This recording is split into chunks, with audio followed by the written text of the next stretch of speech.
Hyderabad outer ring road ప్రమాదాలకు care of గా మారుతోంది. మితిమీరిన వేగంతో ప్రాణాల మీదకు తెచ్చుకుంటున్నారు యువకులు. తాజాగా కోకాపేట వద్ద 2 కార్లు ఢీకొన్నాయి. ఈ దుర్ఘటనలో ఒక మెడుకు చనిపోయాడు. మరో 2 తీవ్రంగా గాయపడ్డారు. వారిని హుటాహుటిన హాస్పిటల్ కి తరలించారు. కార్ రేసింగే ప్రాణాలు తీసినట్టు పోలీసులు అనుమానిస్తున్నారు.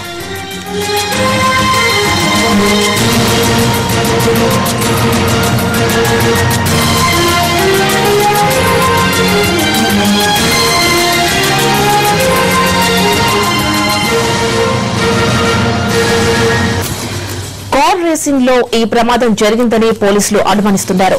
ఆ కోణంలోనే దర్యాప్తు చేస్తున్నారు. మరిన్ని వివరాలు మా ప్రతినిధి రాధాకృష్ణ అందిస్తారు. రాధాకృష్ణ, ఈ ప్రమాదంపై పోలీసులు ఏమంటున్నారు? ఔటర్ రింగ్ రోడ్ మరోసారి ప్రమాదం చోటు చేసుకుంది. సంగారెడ్డిలోని ప్రైవేట్ మెడికల్ కాలేజీకి సంబంధించిన విద్యార్థులు ఇవాళ హైదరాబాద్ నుండి సంగారెడ్డికి కాలేజ్ కి బయలుదేరి వెళ్లడం జరిగింది. సల్మాన్ తో పాటు అతని స్నేహితులు మరొక 3 మొత్తం 4 కార్లో వెళ్లడం జరిగింది.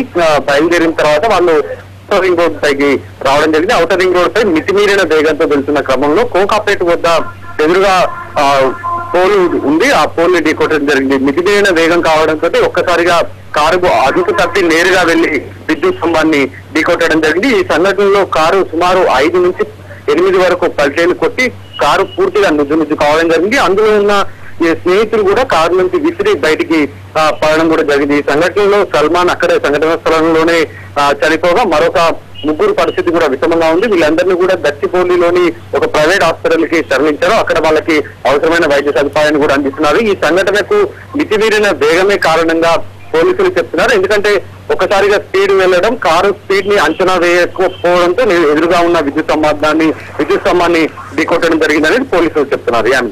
రాధాకృష్ణ, మరి వారి పేరెంట్స్ కి ఇన్ఫార్మ్ చేశారా? వారు ఏమంటున్నారు? కాలేజీకి బయలుదేరి వెళ్లిన పిల్లలు ఒక్కసారిగా ఇంత దారుణ సంఘటనలు ఇరుక్కోవడంపై ఇటు తల్లిదండ్రులు తీవ్ర ఆందోళనకు పాల్పడుతున్న పరిస్థితి కూడా కనబడుతుంది. ఎందుకంటే వాళ్ళు కాలేజీకి బయలుదేరి వెళ్లడం జరిగింది. కాలేజీకి వెళ్లి తిరిగి వస్తారు అనుకుంటున్న క్రమంలో ఇంత దారుణ సంఘటన జరగడంతో ఒకసారిగా వాళ్ళందరూ కూడా షాక్ గురయ్యారు. అలాగే సల్మాన్ తల్లిదండ్రులకు కూడా సమాచారం కూడా అందించడం జరిగింది. ప్రస్తుతం ప్రైవేట్ హాస్పిటల్లో చికిత్స పొందిన 3 విద్యార్థులకు సంబంధించిన తల్లిదండ్రులకు కూడా సమాచారం కూడా అందించడం జరిగింది. ఈ సంఘటనతో ప్రస్తుతం వాళ్ళందరూ కూడా ఒక్కసారిగా షాక్ గురైన పరిస్థితి ఉంది. పోలీసులు 108 కు సమాచారం అందించిన తర్వాత వాళ్ళ దగ్గర ఉన్న ఐడి కార్డ్స్ ద్వారా అటు కాలేజీకి కూడా సమాచారం అందించారు. ఐడి కార్డులలో ఉన్న పేరెంట్స్ కు సంబంధించిన ఫోన్ నెంబర్ల ఆధారంగా వాళ్ళ తల్లిదండ్రులకు కూడా సమాచారం కూడా అందించడం జరిగింది. ప్రస్తుతం సల్మాన్ మృతదేహాన్ని ఆసుపత్రికి కూడా తరలించడం జరిగింది. ఇటు మిగిలిన విద్యార్థుల తల్లిదండ్రులకు కూడా సమాచారం కూడా అందించడం జరిగింది. వాళ్ళందరూ కూడా ప్రస్తుతం ఆసుపత్రిలో వీళ్ళ ఆరోగ్య పరిస్థితిపై కొంత ఆందోళన వ్యక్తం చేస్తున్నారు. రాధాకృష్ణ, అయితే కార్ రేసింగ్ అన్న యాంగిల్లో పోలీసులు అనుమానిస్తున్నారు యాక్సిడెంట్ ని అంటున్నారు. మరి వారి పేరెంట్స్ ఏమంటున్నారు? పిల్లలు ఇలా రేసింగ్ చేస్తున్నారు, లేకపోతే నార్మల్ గానే వెళ్తేనే ఇలా అయ్యింది అంటున్నారా?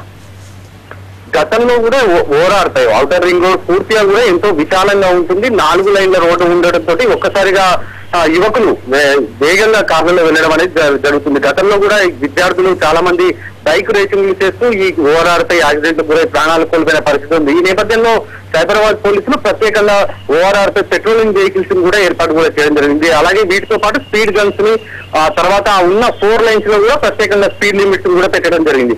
ఈ క్రమంలో కొంతవరకు ప్రమాదాల సంఖ్య తగ్గడం కూడా జరిగింది. మరోవైపు ఈ కాలేజీ స్టూడెంట్స్ ఎక్కువగా రేసింగ్ లో పాల్పడుతున్నారన్న సమాచారం కూడా పోలీసులకు ఉంది. అక్కడ ఉన్న గ్రామస్తులు ఎవరైతే ఉంటున్నారో ఓఆర్ఆర్ పరిసర ప్రాంతంలో ఉన్న గ్రామస్తులు ఈ కాలేజీలకు వెళ్తున్న విద్యార్థులు ఇట్లా రేసింగ్ లో పాల్పడుతున్నారంటూ కూడా సమాచారం ఇచ్చిన నేపథ్యంలో గతంలో వాటికి అడ్డుకట్ట వేయడం జరిగింది. అయితే ఇవాళ జరిగిన యాక్సిడెంట్ మాత్రం రేసింగ్ కు సంబంధించింది కాదు. వాళ్ళు కాలేజీకి వెళ్తున్న తొందరలో ఈ కారు స్పీడ్ ని అంచనా వేయలేకపోవడంతో ఒక్కసారిగా అదుపు తప్పి విద్యుత్ పోల్ ఢీకొట్టింది అనేది పోలీసుల వర్షన్.